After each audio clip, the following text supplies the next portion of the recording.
Welcome to the museum and the Time Warner World News Gallery. I'm Jim Duff, CEO here at the museum. And this Friday, May 3rd, marks World Press Freedom Day. And today we're gathering here with Freedom House, as we do every year at this time, to assess press freedom throughout the globe. Behind me is the museum's 36-foot wide World Press Freedom Map, which tells a very powerful story. Countries on the map that are shaded in green indicate a free press. Those in yellow indicate press is partly free, and countries in red are considered not free. And as you can see from the map behind me, the majority of the world's population lives in countries without a free press. In fact, only 1 in 6 people live in a country where the press is truly free. And as you're about to hear, unfortunately, the news this year is not getting better. It's the mission of the museum to increase public awareness and understanding of the First Amendment and the value, the great value of a free press. It really is what keeps our society here free. One couple who joined us in that mission is Betty Bow Lord and Ambassador Winston Lord. They both worked tirelessly throughout their careers to promote freedom and the importance of a free press in the United States and across the world. I'm very proud today to announce that they've made a generous pledge in support of this important annual program where we unveil the updated World Press Freedom Map at the museum. And together we look forward to a day when you see more green on the map behind me than red or yellow. We're very deeply grateful to Betty Bow Lord, who serves as a trustee here at the museum and chair emeritus of the Freedom House, and to her husband, Ambassador Lord, for their generous gift. It's now my great pleasure to introduce the president of Freedom House, Mr. David Kramer. We're so very privileged and grateful to have this wonderful partnership with Freedom House to do the important work of educating the public about the value of free press. David? Thank you. Jim, thank you very, very much to your whole staff for making this event even better than ones we've had in the past. Terrific display up here, the video. We really are grateful for this partnership we have between Freedom House and the museum. I can't think of a better fit to bring attention to the situation of press freedom around the world. So deep appreciation and thanks to you and your team for this, Jim. It is my distinct pleasure to be up here for a very brief period of time just to thank a number of people before I turn it over to my colleague, Karen Karliker, who is project director for our Press Freedom Survey, something she's been doing for a number of years, does a terrific job in pulling all this together and producing this report and the rankings. And my deep thanks to you, Karen, for everything you do in putting this event together as well. You are, of course, helped by a number of colleagues in our New York office, including Arch Puddington and Vanessa Tucker, Jennifer Dunham, Brent Nelson, as well as Lika and Morgan and Andrew and Tyler Rowlands, our terrific editor as well. My thanks to all the staff who have put today's event together here in Washington. Most of them are here right now. And I also do want to recognize the funders and supporters and donors of this report without whom we couldn't do our work.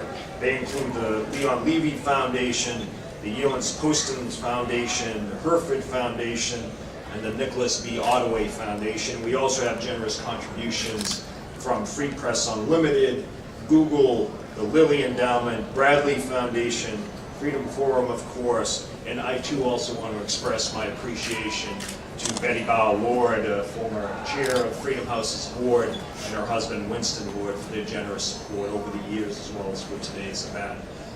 This has been yet another year, unfortunately, of decline in the area of press freedom. It matches, not surprisingly, the overall decline in freedom that Freedom House has been seeing and recording for the past 7 years in our Freedom of the World report, which we release in January of every year. So it doesn't come as a surprise, as I say, that we see a similar pattern and trend when it comes to press freedom around the world. And for more information and details and for the overview of the state of freedom of the press around the world, let me now turn the floor over to Karen. Thank you very much.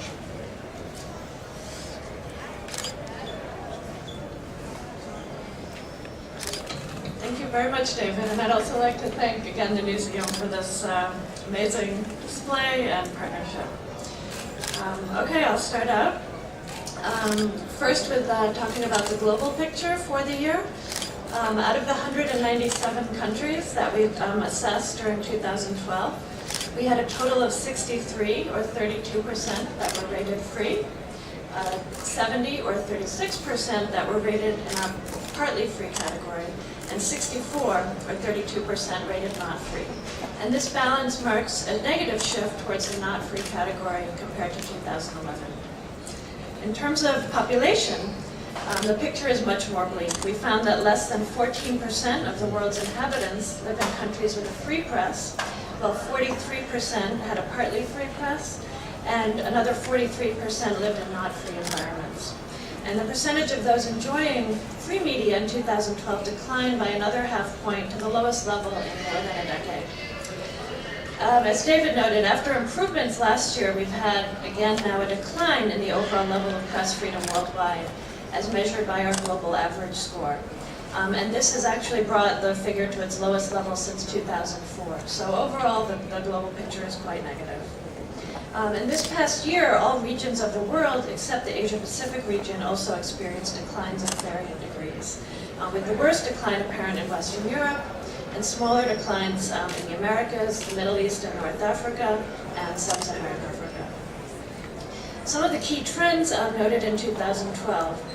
We had a dominant theme of setbacks in a range of political settings, and the reasons for decline included the continued, increasingly sophisticated repression of independent journalism and new media by authoritarian regimes. We're seeing the ripple effects of the European economic crisis and longer-term challenges to the financial sustainability of the print media, and ongoing threats from non-state actors such as radical Islamists and organized crime groups.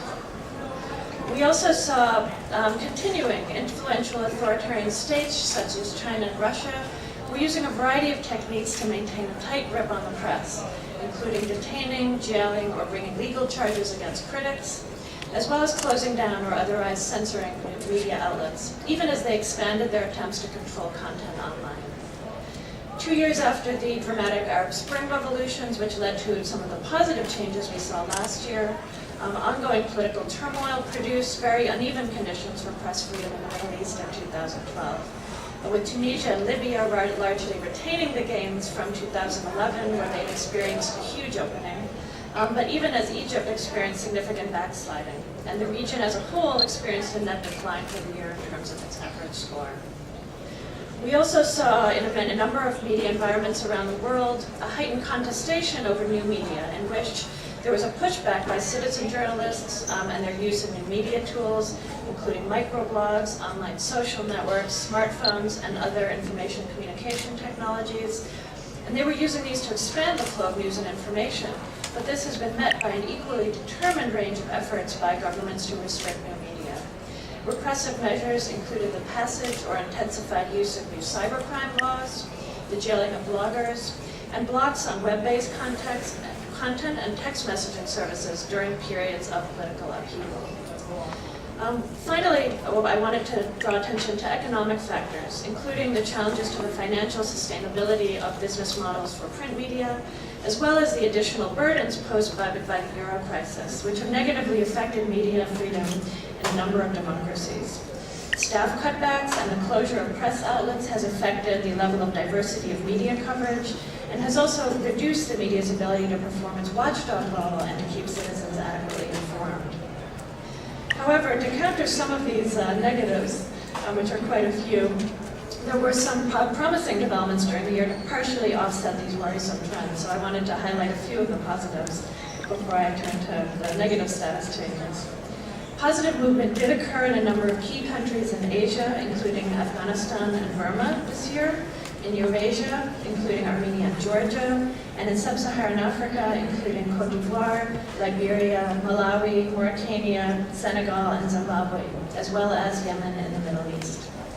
Many of these advances occurred in the context of new governments that either rolled back restrictive legal and regulatory provisions or allowed greater space for vibrant and critical media to operate. And particularly noteworthy was the continued dramatic opening in Burma, which registered the survey's largest numerical improvement of the year due to people's increased ability to access information, the easing of censorship, as well as the release of imprisoned bloggers and video journalists. Finally, I'll turn to the status changes on the map. And this is the map behind me, as well as here. We had a total of 8 status changes in 2012. And for the first time in the survey's history, all the status changes were in a negative direction.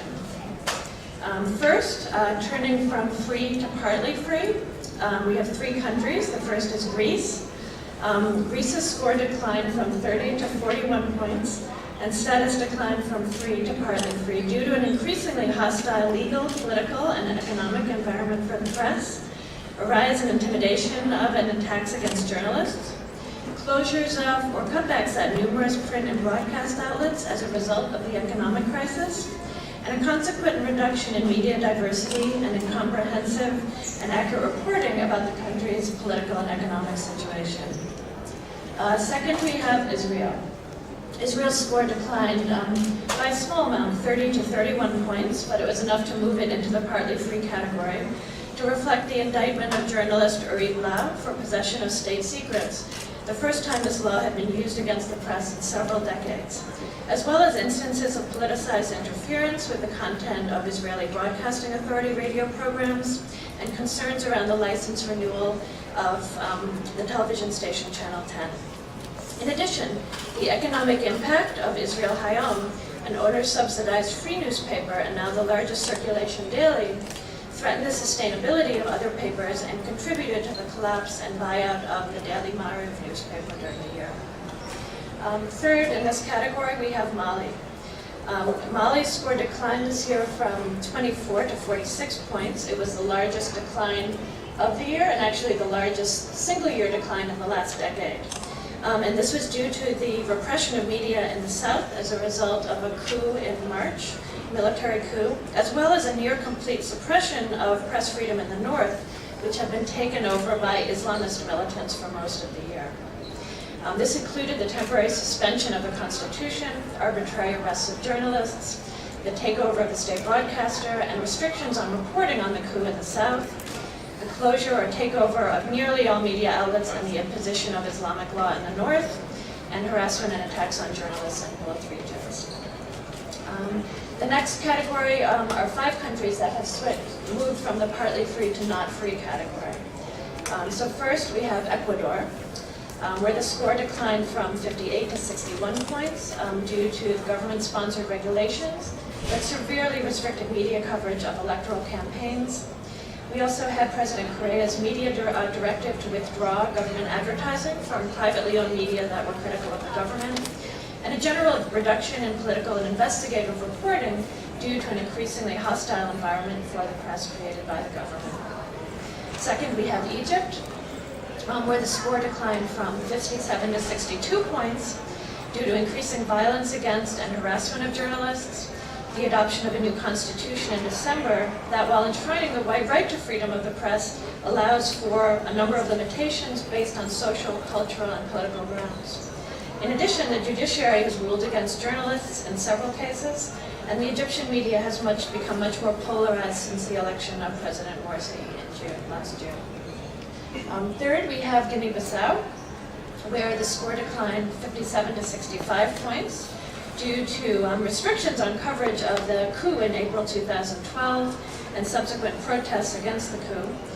This also included increasing abuse, intimidation, and threatening of journalists by the military in the aftermath of the coup. Fourth, we have Paraguay, where the score decline was from 60 to 61 points due to what we term a parliamentary coup that removed President Ferdinando Lugo as president, and immediately following this, an immediate purge of the state in the state media by the new president, Federico Franco, in which 27 journalists lost their jobs at TV Pública, and there were overt attempts to influence editorial content at the channel.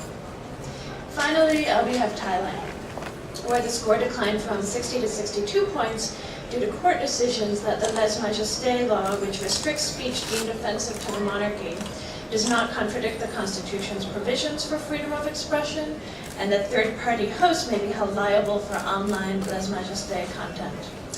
The authorities stepped up efforts to enforce this law in 2012, and harsh punishments continue to be handed out under these laws. Self-censorship increased as a result, and the government and parliament both proved unwilling to address concerns regarding this issue and this law in particular. So those are the 8 status changes that are reflected on the map. Finally, I'll turn to our worst of the worst countries. The world's 8 worst rated countries with scores between 90 and 100 points on our scale are Belarus, Cuba, Equatorial Guinea, Eritrea, Iran, North Korea, Turkmenistan, and Uzbekistan. And in these states, independent media are either non-existent or barely able to operate. The press acts as a mouthpiece for the regime in most cases. Citizens' access to unbiased information is severely limited, and dissent is crushed through imprisonment, torture, and other forms of repression. So in summary, many of the positive developments we witnessed in 2011 have reversed in 2012, with 8 countries moving back into the partly free and not free categories, and a broad negative trend seen in our global and regional average scores. This is an indication that independent media continue to face challenges in a number of political environments for a variety of reasons. Some, such as encroachments on the right to freedom of expression by nominally democratic governments, are easier to address through interaction with government representatives or by advocacy by local civil society groups to mobilize opposition to such threats.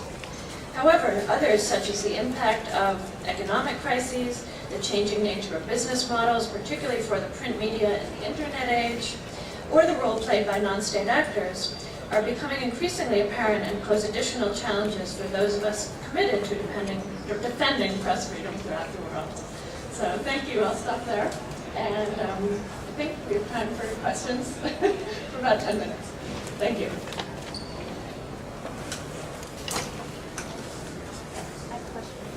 Actually, I have a few questions. You mentioned that Burma had the most increased score.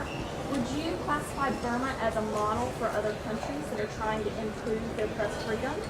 And the second question is on Afghanistan. You had mentioned that that country had seen improvements, but it's still a not free country, and I didn't see in the report why it had improved. Would you just go into the details on what made it improve? Yeah, sure. Just summary the question. Yeah, no, the questions were on the big improvement for Burma and whether that could be considered a model, and then also the reasons for the Afghanistan improvement. In terms of Burma, it has had a dramatic opening, both in the political environment and in terms of media freedom. And so obviously it does serve as a bit of a model, I think, for some of our worst of the worst category and the most repressive governments in the world, in terms of the fact that there have been these very positive, rapid changes and reforms.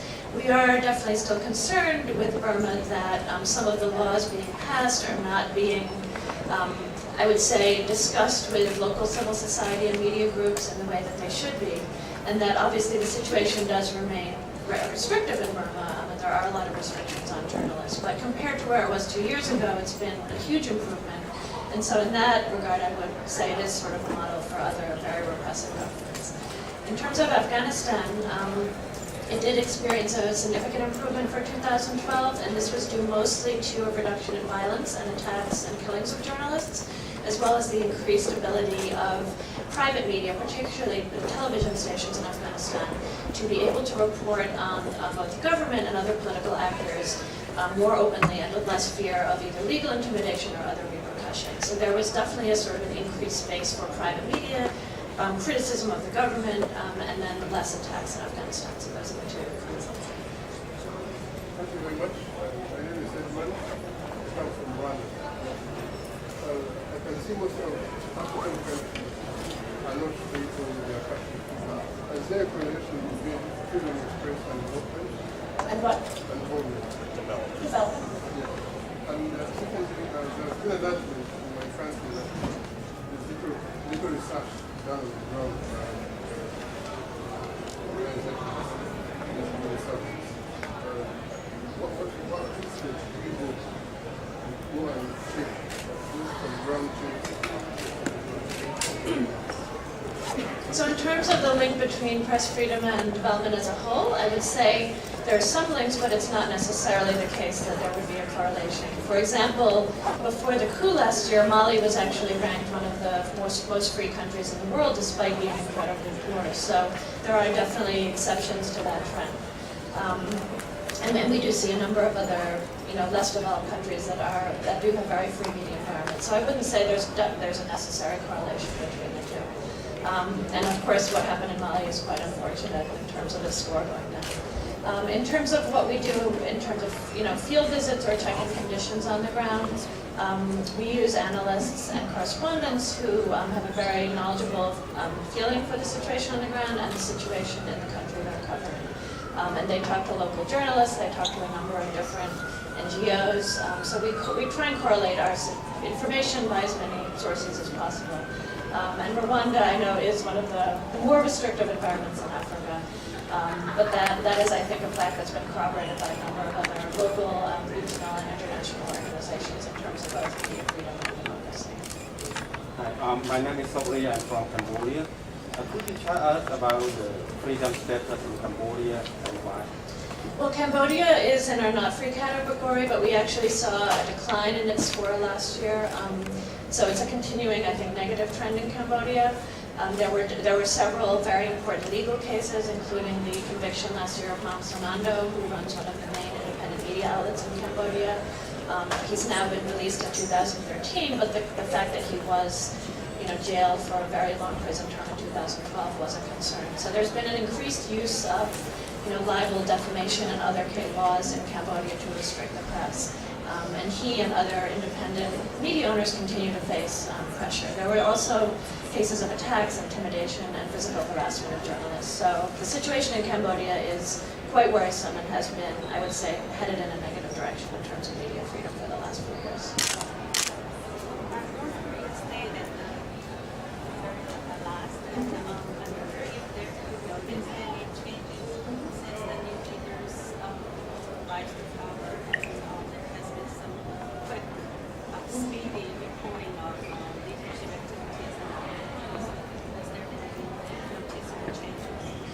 I would say in general, in terms of the new leadership, there has not been a noticeable impact or improvement in North Korea because of the new leadership. However, North Korea actually, the score improved by 1 point last year, so it's no longer rated the worst country in the world. It's tied for last place with Turkmenistan. But this was actually mostly because of increased access by citizens to news and information, not by any traditional media, but by sort of other forms of technology, such as flash drives, videotapes, and other sort of circulated types of media where news and information are able to spread a little bit. So it's really things that are coming into the country, finally, from abroad. It's not by any traditional media outlets, which do remain completely under the control of the state of North Korea. But we did see a marginal improvement in people's access to information last year, which was a positive trend. And I think this is linked to some of the economic openings and some of the cross-border trade, things like that. So it was a very small improvement, but you have to take what we can get. Thank you. Yes, the question about Vietnam. So as I know that Vietnam still in a not free country, but is there any improvement about democracy in Vietnam right now this year? We haven't really seen any improvement in Vietnam. It continues to be rated one of the worst countries in Asia, and in fact in the world. And what we've seen over the last few years in Vietnam is actually a continued crackdown, particularly on bloggers and new media. And that's, in addition to a very restrictive media environment. So there was actually really no change or improvement in Vietnam last year, and it remains one of the more restrictive environments in the world. In Egypt and Libya, there was a lot of difference. What do you think contributed, what factors do you think contributed to that difference in one improvement? It's Libya, right? Libya and Egypt? Mm-hmm. Libya sort of held its steady in terms of the score from the year before and had 1 point of improvement. We did see both positive and negative trends in Libya, so that sort of even things out in terms of its overall score. But we did see sort of progress, I think, towards creating more of a legal framework and work on a constitution. And there was sort of some democratic institutions taking root during the year. And then we saw the government, basically being a little bit more open in terms of providing access to journalists, providing news to journalists and information information to journalists, so that was positive. On the negative side, the security situation in Libya is still quite bad, and so journalists were facing, harassment and intimidation by a variety of different militia groups, less on the part of the government, but a lot in terms of the militias. So Libya sort of retained its gains, I would say, from the year before.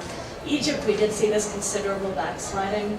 I think partly it was the new constitution, which was worrying in terms of the provisions for freedom of expression, the polarization in the media following the president's election, and the very high levels of attacks and harassment of journalists, particularly by Islamist groups, including Muslim Brotherhood supporters, but other Islamist groups as well. So that's a continuing concern in Egypt, and actually, as of this year, things have gotten even worse. So we definitely saw a divergence in terms of what was going on in the two neighbors.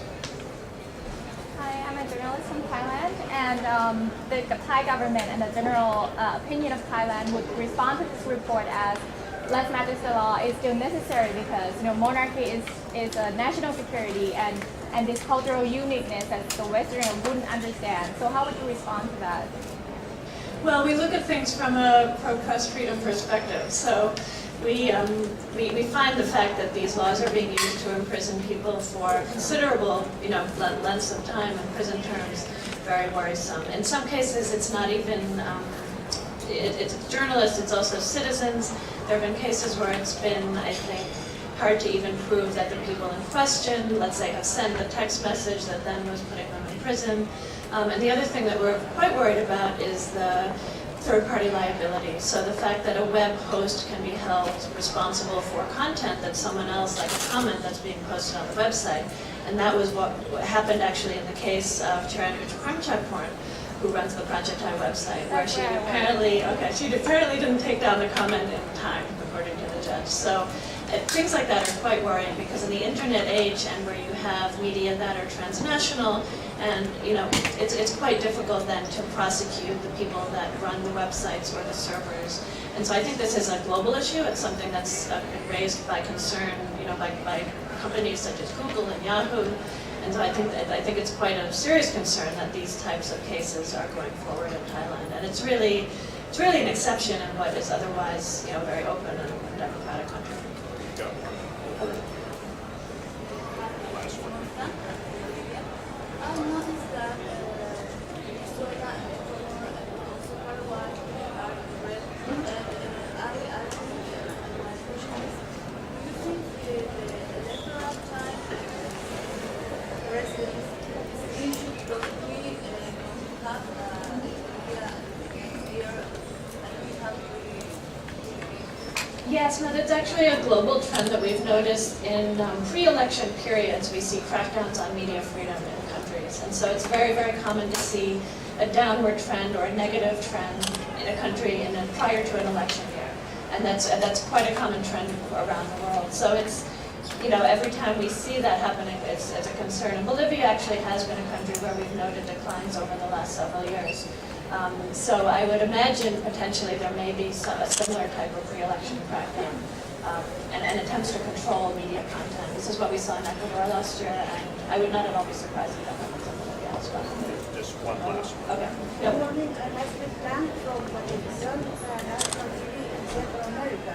I wanted to see how do you look Central America and Guatemala since the democracy in the United States? How is the evolution of the freedom of speech? Guatemala actually is in our partly free category, but it's very close to not free, and there are a number of issues in Guatemala. There's been a sort of lack of interest in reforming a lot of the more repressive laws. They aren't actually used against journalists, but they are on the books. So we have criminal defamation, we don't have an access to information law, and we have not very good provision for, let's say, licensing for community radio stations. So those are some of the main issues continuing to be a problem in Guatemala. On the other hand, we did see a slight improvement this year because there were fewer attacks and intimidation against journalists. So that was a positive. But in general, we haven't seen the kind of opening or improvement in Guatemala that we would have hoped for since the transition government. I think I'm being forced to stop, but hopefully we'll have time for a few questions afterwards, or be in touch with our press officer to get in touch with me later today. Thank you very much. We just just like to invite you all to continue the conversation in 15 minutes in the Dyke TV studio, which is just around the corner. Karin will be speaking, as well as two journalists from ABC News and National Public Radio about the results of this year's report. So please join us.